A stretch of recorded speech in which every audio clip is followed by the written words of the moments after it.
Ferrari, Netflix, Petit Bateau, Carrefour, Facebook, Decathlon, McDonald's, EDF, FIFA, Apple, Mercedes, Orange, Coca-Cola. Google. Bienvenue dans la saga des marques. Dans chaque épisode de ce nouveau podcast, nous décrypterons pour vous la saga d'une marque, ce qui explique son succès, ses rebonds. Décrypter les marques qui sont dans votre vie, c'est notre mission. Prendre du plaisir à comprendre l'économie ensemble. Aujourd'hui, on parle divertissement et gros chiffres avec Disney, la souris qui est en train d'avaler Hollywood. Avant, Disney, c'était Cendrillon, Pinocchio, Blanche-Neige, les Aristochats. Mais aujourd'hui, devant la boutique officielle, Disney, c'est...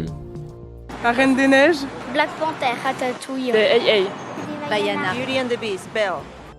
Eh oui, ils sont tous chez Disney. Mickey n'est plus seul à bord du vaisseau. Après Lucasfilm et Marvel, le studio vient de racheter la Fox pour 71 milliards de dollars. Facile quand on sait que Disney a capté un tiers des recettes du cinéma mondial cette année, avec seulement 10 films. Ces milliards en poche, l'entreprise a même décidé de s'attaquer au marché du streaming vidéo, contre Netflix, Amazon et Apple. Qui arrêtera l'empire Mickey ?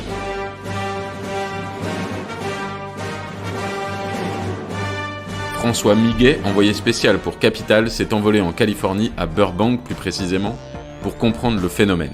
Dans le bureau de Walter Elias Disney, tout est resté en l'état depuis sa mort en 1966. Mais en dehors, tout a changé. Depuis 2005 et l'arrivée de Robert Alan Iger, alias Bob, le nouveau PDG de Walt Disney Company, c'est la révolution.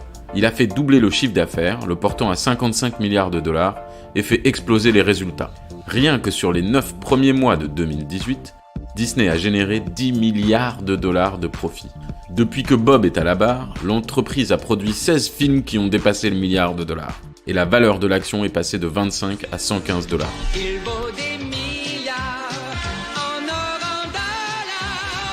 Mais comment avoir de tels résultats ? Avec l'aide de Mickey ou de Minnie, de Picsou ?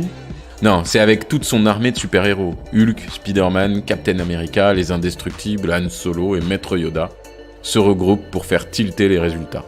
Notre infatigable Bob a multiplié les rachats. Il a commencé en 2006, alors que les productions de Disney peinaient à trouver leur public.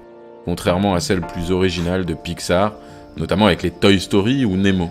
Ni une ni deux, Bob a fait un chèque de 7 milliards pour s'offrir son concurrent. Il a poursuivi sa lancée, avalé Marvel en 2009, puis Lucasfilm en 2012, pour 4 milliards de dollars à chaque fois. Mais des sommes rapidement remboursées, car Bob Iger tient à garder les hommes clés des boîtes qu'il dévore. Il laisse les pleins pouvoirs au directeur de Marvel, Kevin Feige, et à la productrice de Star Wars, Kathleen Kennedy. Résultat, Marvel a sorti 20 films en 10 ans. Tous des succès, générant chacun des centaines de millions de dollars. Pareil du côté de Star Wars. Pour nourrir son appétit, Bob a ensuite eu des vues sur la Fox.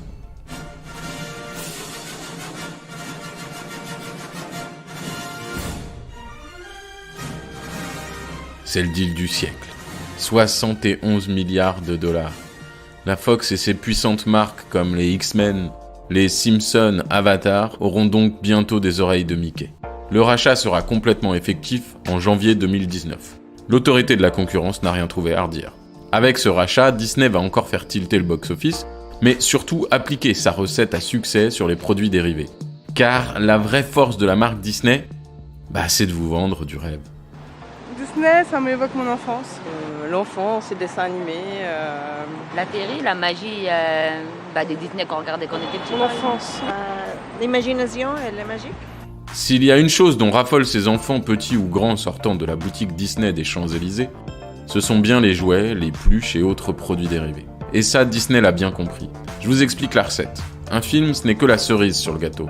Plus elle est jolie, plus le gâteau des produits dérivés sera gros. L'empire Mickey domine l'industrie du jouet. Ici, ils ne prennent pas vie comme dans Toy Story, mais prennent place dans la chambre de vos enfants. Tiens Reno, point de sortie. Nouvelle figurine Titan Spider-Man. Le vrai héros, c'est toi. Existe aussi en 15 cm avec accessoires. Dans le secteur du jouet, 25% des ventes proviennent des licences, et 15% de ces licences sont détenues par Disney. Sur les 9 premiers mois de l'année 2018, c'est déjà 1,3 milliard de dollars qui ont été récoltés grâce aux produits dérivés. En France, en un an, le 7e épisode de Star Wars a rapporté 100 millions d'euros en produits dérivés. Et Disney touche entre 15 et 25% des royalties. Mais les produits dérivés ne s'arrêtent pas aux jouets et aux enfants. La French Touch Renault est fan de Star Wars. Découvre Renault Zoé, son pouvoir 100% électrique. Pour la recharger. Chez Renault, la force des Jedi fait décoller les ventes de voitures. La marque française a été partenaire officiel des 2 derniers épisodes de la saga intergalactique. Après leur diffusion, le taux de fréquentation du site de Renault a explosé, et les intentions d'achat du modèle Koleos ont bondi de 81%. Du jamais vu. Toujours dans l'air du temps, Bob, le magnifique, tient à disputer sa place sur le marché du streaming vidéo qui est en pleine explosion. Ses adversaires, rien d'autre que Netflix, Amazon ou Apple. Alors, un Netflix sauce Disney, ça vous intéresse ? Oui, je pense qu'on a 3 enfants, donc je pense que ça pourrait nous intéresser, ouais. Alors nous, on ne s'est pas abonné à Netflix, parce qu'on n'avait pas le programme Disney intégré et ça serait vraiment quelque chose qui nous intéresserait. Eh bien, tel le génie d'Aladin, notre Bob est en train de réaliser votre souhait. Et il se nomme Disney Play. Mais pourquoi ce nouveau service de vidéo à la demande serait un Netflix killer ? Premièrement par son prix, qui d'après Kevin Mayer, le numéro 2 de Disney, sera moins élevé que celui de Netflix. Ensuite, un catalogue exclusif avec toutes les franchises de l'entreprise. Disney, Marvel, Star Wars, Pixar, et puis des programmes originaux, dont une nouvelle série Star Wars, et même du contenu exclusif par pays, notamment en France. Mais il va falloir attendre. Disney Play sera disponible pour les Américains fin 2019. En France, aucune date n'a encore été communiquée. Après, vous basculerez peut-être sur...